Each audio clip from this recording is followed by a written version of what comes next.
Hello everybody! You are watching TTBurger Game Reviews here on YouTube, and I am your host Tony. Back with more game reviews here of the PlayStation, PlayStation 2, PlayStation 3, and PlayStation 4 as we continue with my WWE SmackDown series review here. Episode 292, today part 3 of 5 parts. This time going from WWF, World Wrestling Federation to WWE World Wrestling Entertainment after the name change due to a court order from the World Wildlife Fund that had the same initials. I remember wondering why they did that, but I did not know right away the reason. I do understand why they changed the name when I found out. When WWF became WWE, at the time it was still enjoyable. It had the fun matches, the crazy storylines, and more. This also applied to the video games as well. We had WWE Raw 2, WWE WrestleMania 19, WrestleMania 21, among others. They were good and bad depending on the system and the game you played. Today we're going to continue with the WWE SmackDown franchise for this episode, with the first WWE SmackDown game on the PlayStation 2. This game was a follow-up to WWF SmackDown Just Bring It, and last time when we looked at that game, while it was a good game, it was a step backwards for numerous reasons, mainly because of the awful story mode, and also the horrible, abysmal commentary, and just the game really didn't offer much to it. But that all changed today with a sequel released on November 13th, 2002 by THQ and Ukes. This is when I was 14 years old, just turned 14 not even a month ago. We got WWE SmackDown Shut Your Mouth for the PlayStation 2 exclusively. Let's get started here, shall we? When it comes to WWE SmackDown Shut Your Mouth, after the not so good WWF SmackDown Just Bring It for the PlayStation 2, THQ and Ukes went back to the drawing board to figure out how they could make this new SmackDown game at the time as great as the first two games on the PlayStation. WWF SmackDown Just Bring It included some new features such as story mode and play-by-play commentary by Michael Cole and Taz. Both were not that great due to the short story with only 3 to 4 matches and commentary being very abysmal. Plus, the game did not really offer anything new to the table, making it feel like a rush job to cash in on, the launch the 1 year after. WWE SmackDown Shut Your Mouth fixes most of the issues that plagued the last game by bringing back the season mode and better play-by-play commentary by Jim Ross and Jerry Lawler. Along with more wrestlers to choose from and more modes, what we have here is a huge improvement over the last game. But there are still some existing problems that were not worked on that prevent the game from getting a perfect score, but what rating will we give the game at the end? Find out right now. As we get started here, we see our opening cutscene with the new SmackDown theme. To be honest, I like this new theme just as much as the original SmackDown theme equally. Then we get to the list of modes. Gone is that awful story mode from last time, replaced with the season mode again. This time, the season mode is deeper, where you start off with announcers talking, and then it mentions how Vince McMahon and Ric Flair are drafting superstars for their SmackDown and Raw teams. You choose either or, you pick which superstars you want. If you are a creative superstar, you start off on Sunday Night Heat and work your way up to be a part of SmackDown or Raw. It feels like a pay-per-view WWE episode, which is very nice. I think they improved here quite a bit over the last 3 games with the season mode and the story mode. However, I do think it was better. It still felt a little lacking to me. I tried to like this mode. I really tried. I could not get into it. I at least played it. It was better than the story mode of Just Bring It. It was playable. I just could not get into it. The rest of the modes are enjoyable, mainly the exhibition mode once again. We got our single match, tag team match, handicap, hardcore, Royal Rumble, TLC, table, ladder, chair, I quit, all that stuff. We would be here naming all day if we were naming all the modes. Then we get to our superstar selection, where we see we have tons of old and new superstars, making about 55 superstars total, counting the ones you have to unlock. Also, we get the inclusion of Hollywood Hulk Hogan, a WWE superstar who was a part of the NWO, who never made a 3D appearance until now. This is the most amount of wrestlers we have had in a WWE game, more than the modern ones out there today. We also have the WWE Divas we can play as here, such as Tori Wilson, Trish Stratus, and more. However, the roster has some superstars I did not care for, and it feels like they were just put in at the last minute to complete the roster. You also have the Creative Superstar, which is more in depth here, mainly due to the more customization options for your superstar. You can create your own entrance too with the music they have in the game, the custom music they have for you to choose from. However, you still cannot create a custom superstar entrance.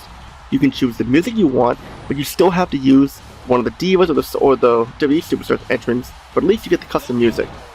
But we pick our superstar and get into the matches. We see the entrances are here again. They look better with the new camera angles they use.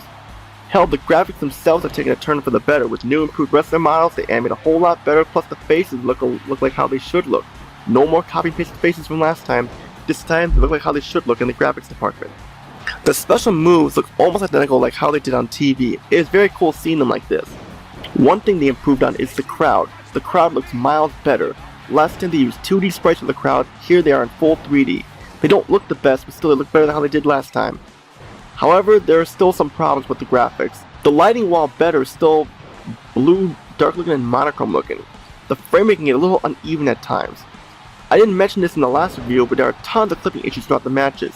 Hell, the clipping has been a problem since the first review, but the clipping is still here and pretty much not improved at all. Also, when creating a superstar, the faces look kind of blurry and deformed, like for some reason I just don't know why they look that way. The sound aspect is a little bit better, but still kind of weak. The commentary is here once again, and it is a huge improvement over the commentary in WWF SmackDown Just Bring It. Last time it was so bad it was laughable and annoying by Michael Cole and Taz. Here, Jim Ross and Jerry Lawler are much better and less annoying. The lines they record make more sense, not just copy and pasted all over the place, making it look like a mess. Too bad you cannot hear the commentary that well because the music volume is up by default way too high. The music itself is great. The rock tunes are more enjoyable to listen to. And they do not have that same loop over and over, which can get annoying. Sure, they can get a little repetitive after a while, but they are much better this time around. However, despite these improvements in the sound, no voice acting from the wrestlers still. This is the 4th game now, and we still have no voice acting. They still gesture around while the line of text pops up. Seriously now, 4 games, we still have the same issue. Why couldn't they just record lines for the wrestlers? I don't get it. Maybe it was just a licensing thing where they couldn't get the wrestlers to voice the lines, I don't know, but still. The gameplay aspect is a major improvement here with the modes, match types, and etc. Last time we barely had any improvements. It felt like with Just Bring It we had a rush job just to cash in on the license of the PlayStation 2. Here, THQ and Ukes did what they needed to make this game a true sequel for the PlayStation 2. They went and made sure we got tons of modes, lots of environments to match off in, and they did everything mostly right. There are still some holdover problems like I mentioned earlier, plus in the gameplay aspect that still have not been worked on, but we'll get to that later on with the negatives. The controls are very smooth. I was used to these games, but for newcomers to the PlayStation 2, this is a good starting point here. As earlier, like I mentioned, we have a total of 55 superstars including 12 new ones. These include Billy Kidman, Brock Lesnar, Chuck Palumbo, Diamond Dallas Page, Jazz, Maven, Randy Orton, Rico, Stacy Keibler, Lance Storm, Kevin Nash, and Tori Wilson, along with NWO wrestlers of 2002 such as Hollywood Hulk Hogan and X-Pac, who also with Kevin Nash replaced Scott Hall with the New World Order. I enjoy playing as the ones I played with in the past, along with the Divas we have too. It's enjoyable with 6-man tag, with the Divas all fighting each other out, and picking my favorite superstars such as The Rock, Stone Cold Steve Austin, Triple H, Undertaker, and more. There's a superstar of everyone. I was happy with this because I really thought things would get worse after Just Bring It, but this proved I was wrong. The opponent AI is better and more balanced, put up more of a fight than last time. However, they can still be a little brain dead with just standing around outside the ring. They can also do the opposite, being overpowered as managers outside the ring and more. They are more helpful and more balanced, it's just they need a little more work done on them. That includes the season mode as well. It was better where I did find it playable with the draft option, but still just not completely there yet. I had a great time with this game. Shut Your Mouth showed that SmackDown was still strong, even hit a weak spot with Just Bring It. Now we must go to our TTBurger pros and cons chart to give this game a score. For the TTBurger pros, more WWE SmackDown action on the PlayStation 2, improved commentary by Jim Ross and Jerry Lawler, excellent graphics and wrestling modes, excellent music and sound effects, smooth controls, total of 55 wrestlers to choose from, more balanced opponent AI, lots of creative superstar options. You can use the custom songs in the game for your created character entrances. Season mode is more playable. Now the TTBurger cons. Still no voice acting from the wrestlers. Season mode is still not the best. Some of the creative superstars' faces look bad. Opponent AI is still a little on the brain dead side, along with tons of clipping problems with some framing issues, which leads us to our final thoughts here.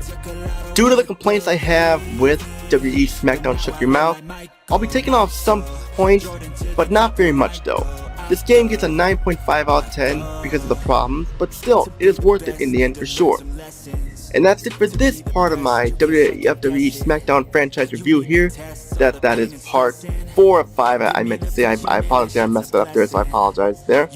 Stay tuned for the next part, the grand finale. We're going to take a look at the final exclusive game in the SmackDown franchise of the PlayStation called WWE Here Comes the Pain. A lot of people say this is the best one. Is it the best one? You'll have to find out in the next part, the final part. All I gotta say is Tony, peacing out, have a good day, and see you all in my review of WWE SmackDown. Here comes the pain. Yeah, ouch. Well, take care everybody. See you then. But now I look like Michael, Jordan to the top, here I go.